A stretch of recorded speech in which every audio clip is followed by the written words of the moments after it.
Hay sonidos que nunca te abandonan. El sonido de la lluvia golpeando una ventana de lámina, el silencio pesado de una cocina a medianoche, y el sonido de un hombre bueno rompiéndose. Para Mateo, ese fue el sonido que partió su vida en dos. El llanto ahogado de su padre Javier, un hombre que él creía hecho de hierro y sudor, un gigante personal reducido a escombros por un mundo que no tenía piedad. Esa noche, Mateo no solo vio llorar a su padre, vio la fragilidad de depender de la voluntad de otro, vio cómo 30 años de lealtad podían ser borrados con una firma, y en ese instante, en el corazón de un niño de 10 años, nació una promesa inquebrantable, un juramento forjado en la derrota de su héroe. Él nunca, jamás, pondría su destino en manos ajenas. Quédate hasta el final, porque esta historia guarda una lección que podría cambiar tu forma de ver la vida. El pueblo se llamaba Valle del Cobre, un nombre que sonaba a riqueza antigua, pero que en realidad olía a óxido y a jornadas interminables. La vida en el valle giraba en torno a la fundición, una mole de ladrillo rojo y chimeneas grises que tosía humo día y noche. Los hombres del valle caminaban con una inclinación permanente, como si llevaran el peso del metal incluso después de fichar su salida. Javier, el padre de Mateo, era uno de ellos. Era un hombre de pocas palabras y manos callosas. Manos que habían construido la pequeña casa de madera. Manos que sabían arreglar cualquier motor. Manos que, cada noche, llegaban oliendo a grasa y a metal quemado. Para Mateo, su padre no era solo un hombre, era una fuerza de la naturaleza, tan confiable como el amanecer.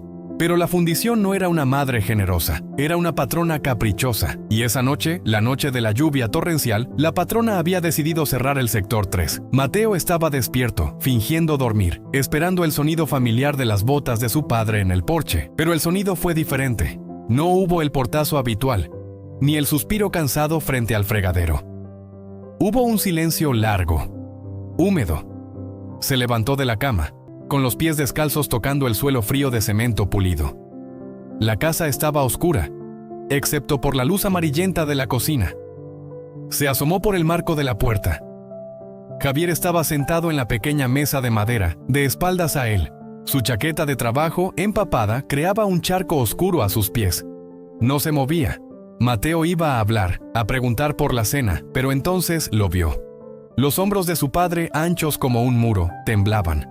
Al principio, Mateo pensó que tenía frío, pero entonces oyó el sonido. Un quejido bajo, áspero, como el de un animal herido. Era un llanto que no buscaba consuelo, sino que intentaba no existir. Mateo se quedó paralizado. El miedo, frío y punzante, le subió por la columna. Los gigantes no lloraban, los padres no se rompían. Javier levantó la cabeza y vio su reflejo en la ventana oscura, manchada por la lluvia. Vio los ojos de su hijo observándolo en ese reflejo. No se giró. 30 años, Mateo, susurró Javier al cristal, su voz rota. 30 años dándoles mi espalda, mi sudor. ¿Y hoy? Hoy me llamaron a la oficina del gerente. Un muchacho que tiene la edad de tu primo mayor. Me dijo que la empresa necesita optimizar recursos. Javier golpeó la mesa con el puño, pero fue un golpe sordo, sin fuerza. Optimizar. ¿Sabes qué es eso, mijo? Es una palabra bonita para decir, ya no nos sirves, viejo. Mateo no entendía de optimización ni de recursos. Solo entendía el dolor en la voz de su padre.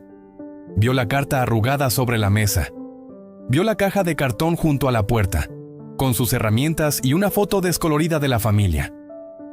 ¿Qué vamos a hacer, papá?, preguntó Mateo, su voz apenas un hilo. Javier finalmente se giró. Sus ojos, generalmente claros y firmes, estaban rojos e hinchados. Había una humillación en ellos que a Mateo le dolió más que cualquier golpe. «No te preocupes, mijo», dijo Javier, intentando recuperar una autoridad que se había disuelto. «Tu padre encontrará algo. Siempre hay algo». Pero Mateo supo que era mentira. Vio la verdad. Su padre, el hombre más fuerte que conocía, estaba aterrado. Aterrado porque alguien, en un edificio de oficinas lejos del calor de los hornos, había decidido que su vida ya no valía un salario. Mateo se acercó y, en un impulso que no entendía, tomó la mano callosa de su padre. Estaba fría. «Tú no tuviste la culpa, papá». Javier lo miró y asintió, pero la vergüenza no se fue. Esa noche Mateo volvió a su cama, pero no durmió. Escuchó la lluvia y el silencio de su padre en la cocina. Y en esa oscuridad, el niño de 10 años tomó una decisión de hombre.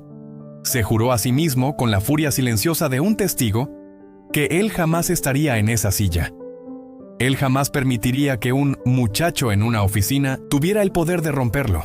No importaba cuán duro fuera, no importaba el precio. Él construiría algo suyo, algo que nadie pudiera arrebatarle con una firma. Su vida ya no se trataría de buscar seguridad en la fundición, se trataría de buscar control. A la mañana siguiente, el sol salió sobre el Valle del Cobre, pero el mundo de Mateo había cambiado de color. Vio a los vecinos caminar hacia la fundición con sus loncheras, y ya no vio trabajadores, vio condenados, vio hombres buenos marchando hacia la misma silla donde su padre se había roto, y su promesa se hizo más fuerte. No era solo por él, era por Javier. Si estás dispuesto a cumplir tus propias promesas, aunque el camino sea difícil, suscríbete y recuerda este momento. Los años siguientes fueron la forja de esa promesa. Mateo creció, pero su mirada era diferente a la de los otros chicos del valle. Ellos hablaban de fútbol, de chicas, de conseguir un puesto en el ensamblaje. Mateo hablaba poco, pero observaba mucho. Observaba cómo el dueño de la tienda de abarrotes, Don Chema, anotaba en su libreta. Observaba cómo los camiones de carga llegaban y se iban, y quién negociaba con ellos. Vio que Don Chema no dependía de un gerente, dependía de sus clientes. Vio que el camionero no dependía de una fábrica, dependía de sus rutas. Comenzó a leer, no las novelas que mandaban en la escuela, sino libros viejos de contabilidad que encontraba en el mercado de pulgas, manuales de reparación, cualquier cosa que explicara cómo funcionaba el dinero. Su padre, Javier, eventualmente encontró trabajo, un puesto menor en un taller al otro lado del pueblo. Ganaba menos, sonreía menos, el gigante se había encogido. La relación entre padre e hijo se volvió tensa. Mateo, deja esos libros y aprende un oficio, le decía Javier, frustrado al ver a su hijo rechazando las pocas oportunidades que el valle ofrecía. Necesitas algo seguro. La vida no es un juego. Lo que tú tenías era seguro, papá. Y mira lo que pasó, respondió Mateo una tarde. Las palabras colgaron en el aire, crueles y ciertas. Javier no dijo nada. Se dio la vuelta y se fue a su cuarto. Mateo sintió el peso de su propia dureza, pero no se retractó. El recuerdo de esa noche de lluvia era un fuego que no podía apagar. A los 16 años, Mateo hizo su primer negocio. Los inviernos en el valle eran crudos y la leña escaseaba. Mateo pasó el verano entero yendo a las colinas, más allá de lo que nadie se aventuraba, cortando y apilando madera seca. Usó los ahorros de pequeños trabajos para comprar una carretilla vieja y la reparó. Cuando llegó el primer viento helado, mientras todos corrían a la tienda de Don Chema a pagar precios inflados por la leña húmeda, Mateo empezó a tocar puertas, leña seca, entrega a domicilio. Fue un trabajo agotador. Sus manos sangraban, sus músculos ardían, pero al final del invierno tenía un fajo de billetes escondido bajo su colchón. No era mucho, pero era suyo. No se lo debía a ningún gerente. Se lo debía a su sudor y a su previsión. Cuando le mostró el dinero a su madre, ella lloró de orgullo. Cuando su padre lo vio, solo asintió con una mezcla de recelo y algo parecido al respeto. «Es un buen comienzo, mijo», dijo Javier. «Pero no te confíes, el mundo real es más grande que este valle». «Lo sé, papá», respondió Mateo contando los billetes. «Y por eso mismo me voy a ir de aquí». Dejar el Valle del Cobre no fue una huida, fue el siguiente paso de su plan. A los 18 años, con el dinero de la leña y lo poco que pudo ahorrar, compró un boleto de autobús a la capital. Se despidió de su madre en la puerta. Su padre lo acompañó a la terminal polvorienta. No hubo abrazos largos, solo un apretón de manos. «Ten cuidado, Mateo», dijo Javier mirándolo fijamente. «Allá afuera la gente no tiene piedad». «No busco piedad, papá», dijo Mateo subiendo al autobús. «Busco otra cosa». Mientras el autobús se alejaba y el Valle del Cobre se convertía en un punto borroso en la ventana trasera, Mateo no sintió miedo, sintió alivio. Estaba dejando atrás el lugar donde los gigantes aprendían a llorar. La ciudad lo recibió con un rugido de concreto y millones de rostros anónimos. Era un monstruo indiferente, y Mateo era solo un muchacho con una promesa. Consiguió un cuarto diminuto en un barrio obrero, un espacio apenas más grande que un armario, con olor a humedad y a fritanga. El dinero se acabó rápido. La necesidad lo golpeó, dura y real. Se encontró frente a la primera gran prueba de su juramento. Necesitaba comer, necesitaba pagar el alquiler, y para eso necesitaba un trabajo. El estómago se le revolvió. ¿Tan pronto iba a fallar? Tan rápido se rompería su promesa. Vio los letreros. Se busca lavaplatos. Se necesita bodeguero. Cada uno se sentía como una traición. Cada uno era la silla de su padre en la cocina. Caminó durante horas, con hambre, debatiendo consigo mismo. El recuerdo de Javier llorando era su escudo, pero el hambre era un enemigo presente. Se detuvo frente a un restaurante bullicioso. Olía a ajo y a carne asada. Vio al gerente, con corbata y rostro agrio, gritarle a un mesero. Mateo sintió el sabor amargo de la bilis. No, aún no. Siguió caminando. Llegó a un distrito industrial parecido a la fundición, pero más grande. Vio las filas de hombres esperando para entrar al turno de noche. Vio la misma mirada vacía que conocía tan bien. Se sentó en la acera, derrotado. Quizás su padre tenía razón. Quizás la vida solo se trataba de elegir al mejor amo posible. Pero entonces vio algo. Un pequeño taller de reparación de bicicletas, metido entre dos bodegas gigantes. El dueño, un hombre mayor, de gafas gruesas y manos manchadas de grasa, luchaba por mover un marco pesado. Mateo se levantó. Entró al taller. «Se le ve complicado eso», dijo Mateo. El viejo lo miró sudando. «Llevo media hora intentando ajustar este eje. Mis manos ya no son lo que eran». Mateo miró la bicicleta. Había arreglado docenas en el valle. «Déjeme ver». Tomó las herramientas. Sus movimientos eran seguros. En 10 minutos el eje estaba alineado y la rueda giraba perfectamente. El viejo, llamado Elías, lo miró con asombro. «¿Dónde aprendiste a hacer eso?» «Viendo y haciendo», dijo Mateo, limpiándose la grasa. «¿Buscas trabajo?», preguntó don Elías. Mateo dudó. Su promesa gritaba en su cabeza. «No», dijo Mateo sorprendiéndose a sí mismo. «Busco un trato». Don Elías levantó una ceja. «Usted tiene el taller y los clientes. Yo tengo la fuerza y la habilidad, pero no quiero un sueldo. Quiero un porcentaje, el 50% de cada bicicleta que yo repare, y el derecho a usar sus herramientas después de hora para mis propios proyectos». Don Elías se rió, una risa seca.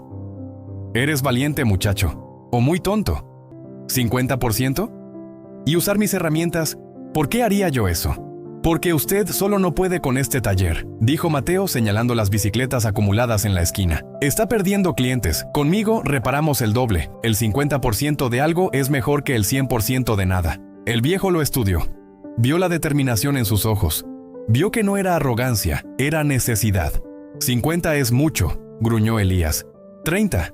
Y puedes usar las herramientas los sábados». «40», negoció Mateo. «Y las uso después de cerrar todos los días». Don Elías extendió su mano manchada de grasa. «Hecho. Pero si me rompes algo, te rompo el cuello». Mateo estrechó la mano. No era un empleo, era una sociedad. Era la primera piedra. El taller de don Elías se convirtió en el universo de Mateo. Un universo que olía a caucho, aceite y metal caliente. Los primeros meses fueron una bruma de trabajo brutal. Mateo llegaba antes de que saliera el sol y se iba mucho después de que la luna se reflejara en los charcos de la calle. Don Elías era un maestro exigente, no de palabras, sino de acciones. No enseñaba, esperaba que Mateo aprendiera observando. Y Mateo observó. Observó cómo don Elías trataba a los clientes, cómo a algunos les cobraba lo justo y a otros, a los más necesitados, les decía, paga la pieza, la mano de obra la invita a la casa. Observó cómo negociaba con los proveedores, una danza de regateo y respeto mutuo. Mateo no solo reparaba bicicletas, estudiaba el negocio. Vio que don Elías era un artesano extraordinario, pero un comerciante mediocre. Amaba las bicicletas, pero odiaba los números. Su libreta de cuentas era un caos de hojas sueltas y promesas de pago. Mientras tanto, Mateo cumplía su parte del trato. Su 40% se sentía más honesto que cualquier salario. Si no trabajaba, no comía. Si rompía una pieza, salía de su ganancia. Era la ley más simple y más justa que había conocido, y la respetaba. Pero su verdadera vida comenzaba después de las 8 de la noche, cuando don Elías bajaba la reja metálica y se iba a su casa. El taller, en silencio, se transformaba. Ya no era un lugar de reparación, era un laboratorio. Mateo encendía una sola luz, la que colgaba sobre el banco de trabajo, y sacaba sus propios proyectos. Al principio solo mejoraba las herramientas, creaba palancas con mejor agarre, soportes más eficientes. Luego empezó a ver los problemas del barrio. Vio a las madres cargando a sus hijos y las bolsas del mercado en bicicletas desvencijadas. Vio a los repartidores de pan, con sus canastas atadas con cuerdas que se rompían, y comenzó a construir. Tomaba cuadros viejos, chatarra que don Elías iba a vender por kilo, y los soldaba. No con la soldadura burda de la fundición, sino con la precisión que había aprendido. Creó un asiento infantil que se acoplaba al manubrio, seguro y firme. Creó una parrilla de carga reforzada, con un sistema de anclaje que aguantaba el doble de peso. No eran solo reparaciones, eran soluciones. Una noche, don Elías regresó al taller porque había olvidado sus llaves. Encontró a Mateo cubierto de hollín, puliendo una soldadura en un triciclo de carga que había diseñado desde cero. El viejo no dijo nada. Se quedó en la sombra de la puerta, observando. Vio la concentración en el rostro del muchacho. Vio el diseño, inteligente y robusto. Vio el futuro. «Gastas mucha electricidad, muchacho», dijo don Elías finalmente. Mateo se sobresaltó apagando el soplete. «Don Elías, yo le pago la luz extra de mi parte». Elías se acercó, tocó el metal del triciclo. Estaba frío, pero la soldadura aún guardaba calor. «Esto no es una bicicleta, esto es otra cosa». «Es para don Abelardo, el de los periódicos», explicó Mateo. «Siempre se le cae la mitad de la carga cuando llueve». «¿Y cuánto le vas a cobrar por este invento?» «Los materiales, y un poco por el tiempo, no mucho». Don Elías lo miró, y por primera vez Mateo no vio a un jefe, ni a un socio, vio a un maestro. «Nunca regales tu ingenio, Mateo. El sudor se paga por hora, el ingenio se paga por valor. Esto», dijo golpeando el triciclo, «tiene más valor que 100 reparaciones». Esa noche don Elías no solo vio un triciclo, vio lo que Mateo estaba construyendo en realidad, su independencia. Los años pasaron. Mateo ya no era un niño. Se había convertido en un hombre joven, callado, pero con una reputación que crecía en el barrio. Ya no era el ayudante de Elías, era Mateo el que soluciona. El dinero que ganaba lo dividía en 3 partes. Una para vivir, apenas lo justo. Otra para enviar a su madre a escondidas de su padre. Y la tercera, la más grande, la guardaba en una caja de metal bajo su catre. Era su fondo de libertad. Sus llamadas a casa eran cortas.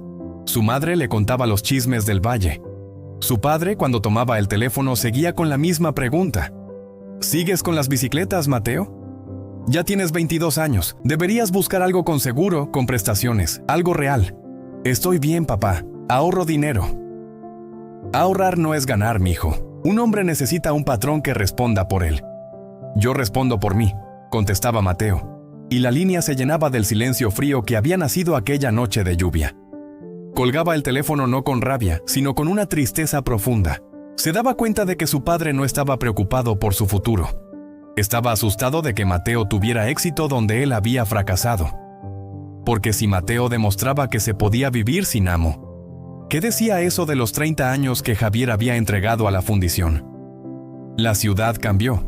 Llegaron las aplicaciones, los pedidos rápidos. De repente, las calles se llenaron de jóvenes en bicicletas, con grandes mochilas cuadradas a la espalda, corriendo contra el tiempo. Y esas bicicletas se rompían constantemente. Los talleres de la ciudad veían estas bicicletas baratas con desdén. Las reparaban de mala gana, pero Mateo vio algo diferente. Vio un ejército de gente como él, trabajando por su cuenta, dependiendo de su vehículo, sin jefe directo, pero esclavos de la herramienta. «Don Elías, tenemos que cambiar», dijo Mateo una tarde, mientras veían pasar a 3 repartidores.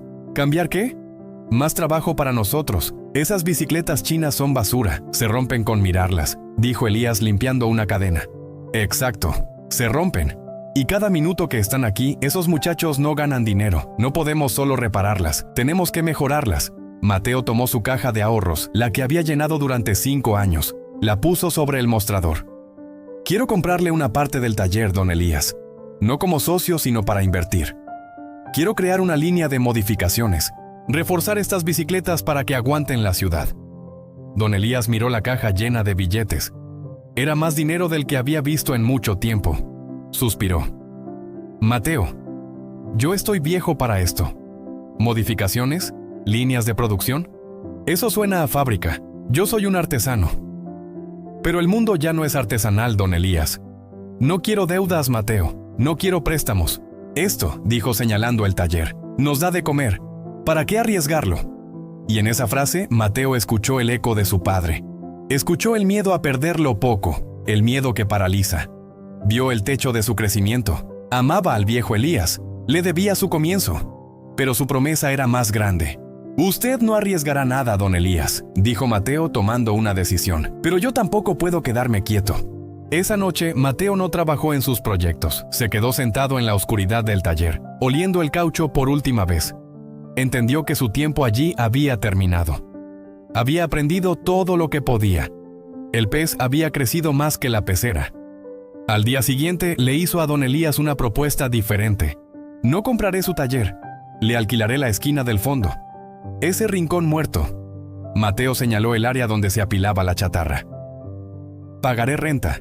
Y le pagaré por hora el uso de la soldadora y el torno. Seré su inquilino. Lo que yo haga allí es asunto mío. Lo que usted haga aquí es asunto suyo. Don Elías, un hombre de negocios mediocre pero un sabio de la vida, entendió. Vio que era la única forma de retener al muchacho, aunque fuera bajo el mismo techo. La renta será alta, Mateo, y la luz la pagas tú. Hecho. Mateo movió sus cosas a ese rincón de 3 por 3 metros. Colgó una lona para separar los espacios. Ya no era Reparaciones Elías. Ahora eran 2 negocios conviviendo. En ese rincón oscuro nació su verdadera empresa. No tenía nombre, no tenía logo, solo tenía un propósito. Compró el primer cuadro de bicicleta de repartidor, destrozado. No lo reparó, lo rediseñó, reforzó las uniones, cambió el sistema de pedales por uno más robusto. Adaptó las parrillas que había inventado años atrás. Creó la primera bici cargo modelo Valle, como la llamó en honor a su pueblo. Era más pesada, sí, pero era indestructible. Se la dio al repartidor más rápido del barrio. Pruébala una semana. Si no te gusta, me la devuelves. Si te gusta, me la pagas en cuotas. A los 3 días, el repartidor volvió. Mateo, esto es una bestia. Hice mis entregas en la mitad de tiempo. No le suena nada. ¿Cuánto? Lo que vale tu tiempo, dijo Mateo. El repartidor le pagó la primera cuota. Y esa misma tarde trajo a 2 amigos. En 6 meses, el rincón de Mateo tenía una lista de espera. Don Elías, desde su lado del taller, veía con asombro la fila de repartidores que ya no pedían reparación. Pedían una Mateo. Mateo tuvo que tomar una decisión. No podía soldar y atender al mismo tiempo. Necesitaba ayuda. Caminó por el barrio y vio a un muchacho, no mucho menor que él, sentado en la acera, dibujando en una libreta. Era flaco, rápido y tenía la misma mirada de hambre que Mateo tenía al llegar a la ciudad. ¿Sabes usar las manos?, le preguntó Mateo. El chico llamado Leo lo miró con desconfianza. ¿Para qué? No para un trabajo, dijo Mateo, repitiendo la fórmula que había cambiado su vida. Para un trato. Mateo le ofreció a Leo un porcentaje de cada bicicleta que le ayudara a ensamblar. No era un sueldo, era un incentivo. Leo aceptó. El rincón se llenó de ruido. 2 sopletes, 2 martillos. Mateo ya no solo construía bicicletas, estaba construyendo un equipo. Pero el éxito trajo un nuevo problema: el espacio. La lona que los separaba ya no era suficiente. El humo de la soldadura molestaba a los clientes de don Elías. El ruido era constante. Una tarde, don Elías se acercó. Su rostro era sombrío. «Mateo», dijo, su voz grave. «Esto no funciona. Has crecido demasiado. Estás asfixiando mi taller y te estás asfixiando tú». Mateo sintió un golpe de pánico. ¿Lo estaba echando? «Tienes que irte, muchacho», dijo Elías. El mundo de Mateo se detuvo. Había fallado. Estaba en la calle. «Tienes que irte», repitió Elías. «A ese local. El que está en la esquina. El que se quemó el año pasado». Mateo lo miró sin entender. «¿El local quemado? Eso es enorme y está destrozado. Y el dueño lo está alquilando por nada», dijo Elías, extendiéndole un papel con un número de teléfono. «Llevas años viviendo como un monje, ahorrando cada centavo. ¿Para qué crees que era? No era para comprar un taller, era para construir uno». Elías puso una mano en el hombro de Mateo. «Yo te enseñé a arreglar bicicletas, pero tú te enseñaste a ti mismo a construir un negocio. Ahora vete de mi taller y no vuelvas hasta que seas mi competencia». Mateo miró el papel. Miró a don Elías. Miró su rincón y miró a Leo, que esperaba su orden. Esa noche, Mateo no durmió. Contó el dinero de su caja de metal. Era suficiente. Apenas, pero suficiente. Estaba de pie al borde del precipicio. Dejar el taller de Elías era cortar la última red de seguridad.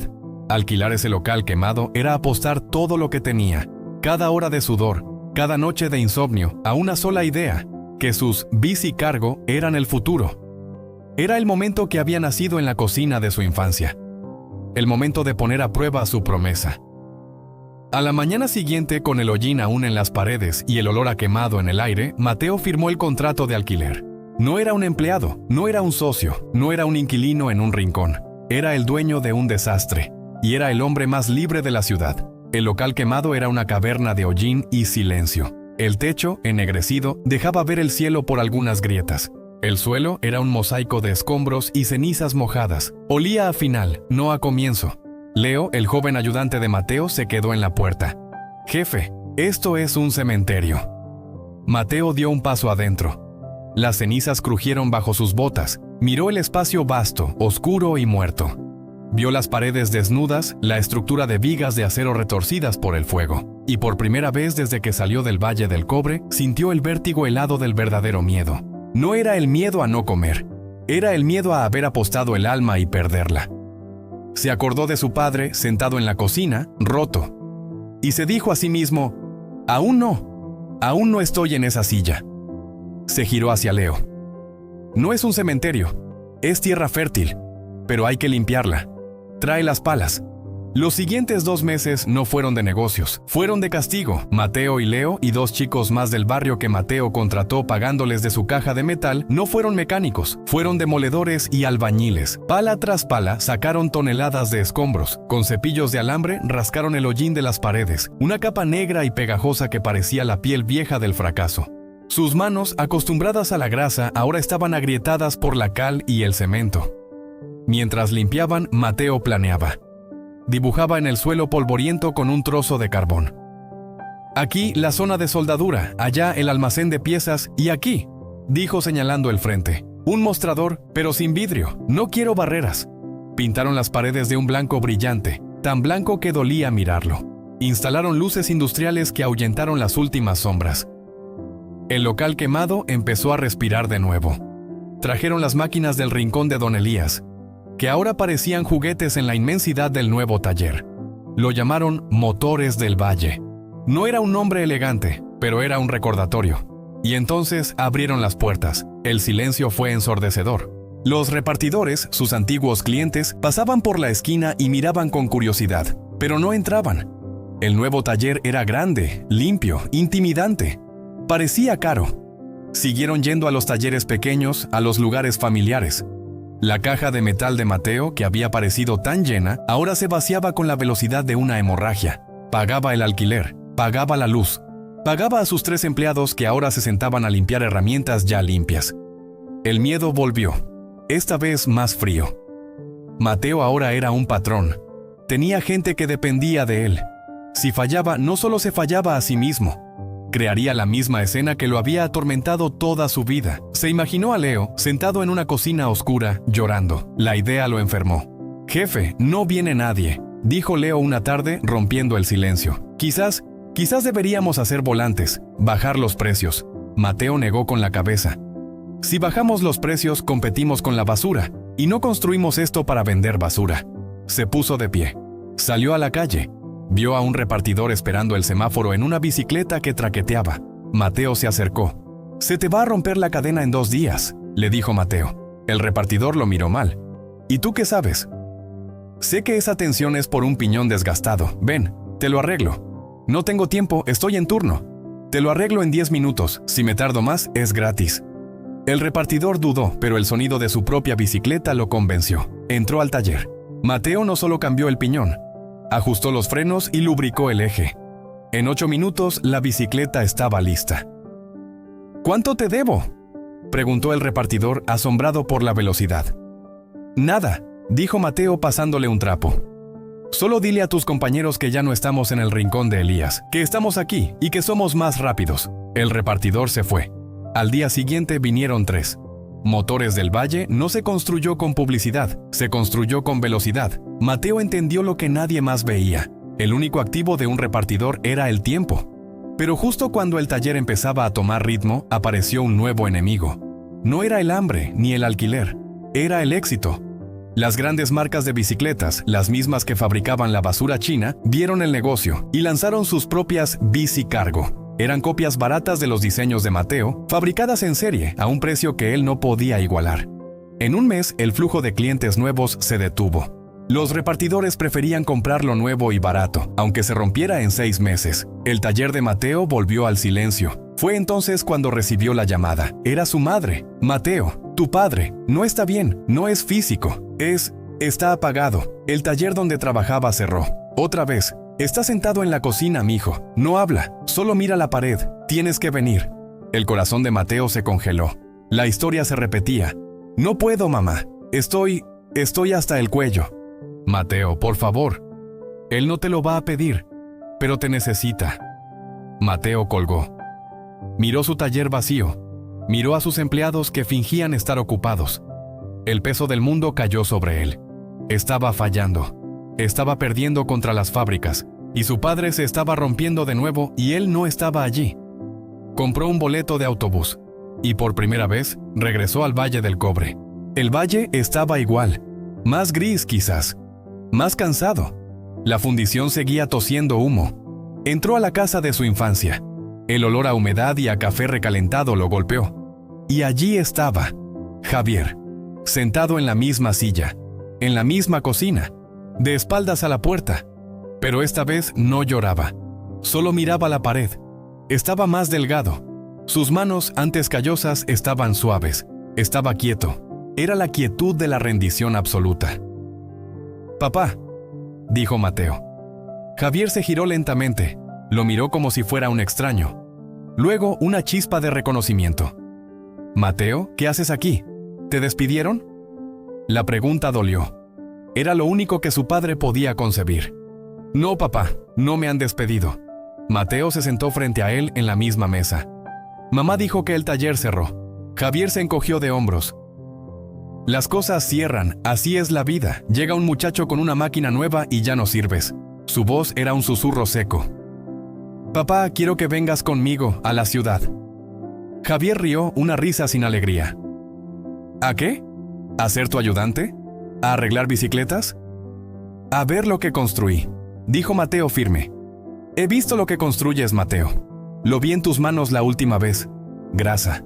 Como yo. No hay diferencia. Solo cambia el patrón. El tuyo es más pequeño, nada más». «Yo no tengo patrón», dijo Mateo, su voz subiendo. «¿No?», se burló Javier. «El banco es tu patrón. El que te alquila el local es tu patrón. Tus clientes son tu patrón. Todos tenemos un amo, Mateo. Creer lo contrario es un sueño de niño». La rabia que Mateo había guardado desde los 10 años finalmente explotó. No era rabia contra su padre. Era rabia contra el veneno que le habían inyectado. «No», dijo Mateo golpeando la mesa. El sonido fue agudo, lleno de vida, no como el golpe sordo de su padre años atrás. «Tú tenías un amo, uno solo, y cuando ese amo decidió que no valías, te rompiste. Yo tengo 100 amos.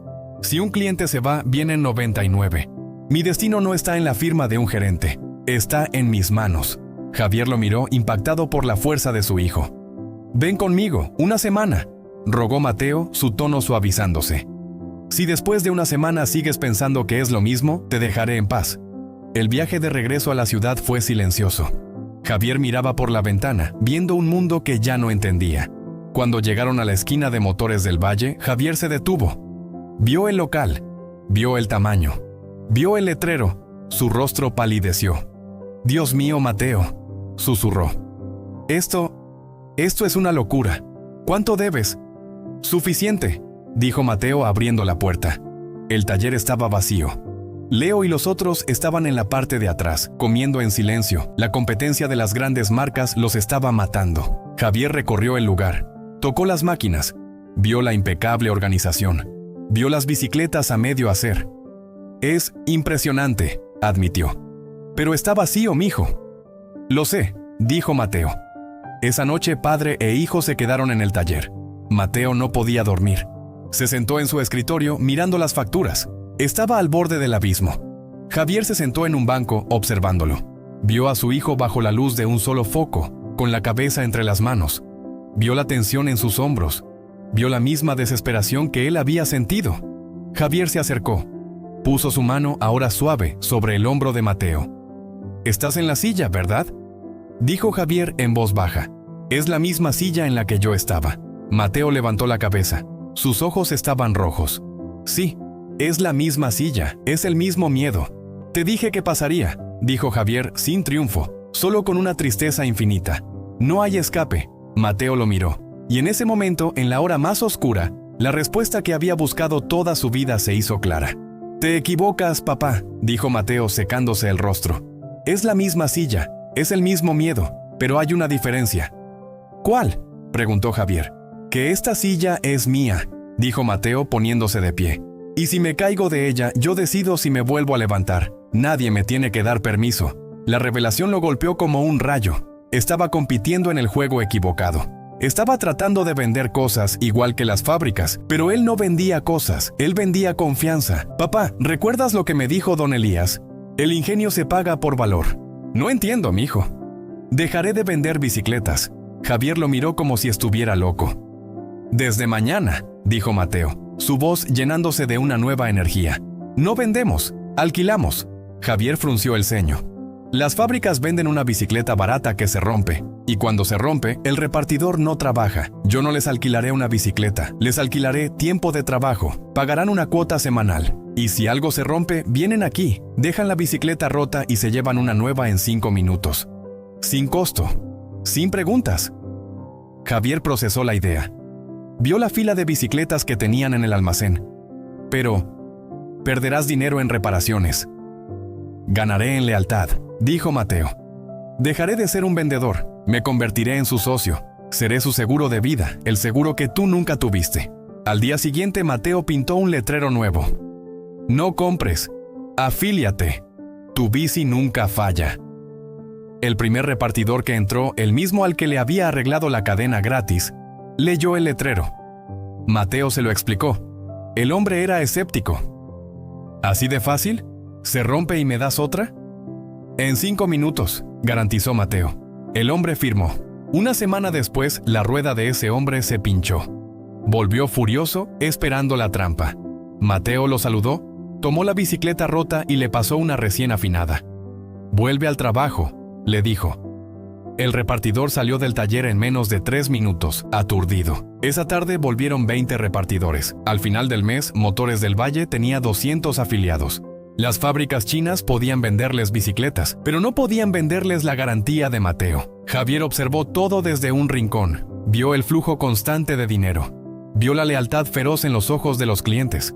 Vio a su hijo no dando órdenes, sino moviéndose como el centro de un sistema perfecto, dirigiendo a su equipo, que ahora trabajaba a destajo, feliz porque Mateo les había dado un porcentaje de cada afiliación. La última noche de Javier en la ciudad, el taller estaba vibrando, el teléfono sonaba.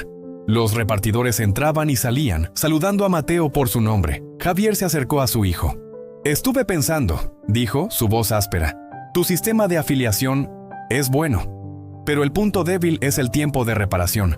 Necesitas que las bicicletas rotas vuelvan a la calle más rápido. Mateo lo miró sorprendido.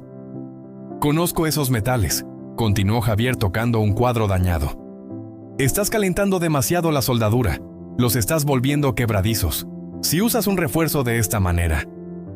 Tomó un trozo de tiza y dibujó en el suelo, tal como Mateo lo hacía. Refuerzas el marco sin debilitar la unión. Era una solución brillante, una que solo 30 años de experiencia en la fundición podían enseñar. Mateo miró el dibujo, luego miró a su padre. Vio al gigante que recordaba. ¿Por qué no te quedas, papá?, preguntó Mateo en voz baja. Necesito un jefe de taller, alguien que conozca el metal mejor que yo. Javier miró sus manos suaves. Luego miró el taller, lleno de vida y ruido. No, dijo Javier. Tú no necesitas un jefe de taller, y yo no quiero ser un empleado. El corazón de Mateo se hundió. Pero, añadió Javier, con la primera sonrisa verdadera que Mateo le había visto en una década.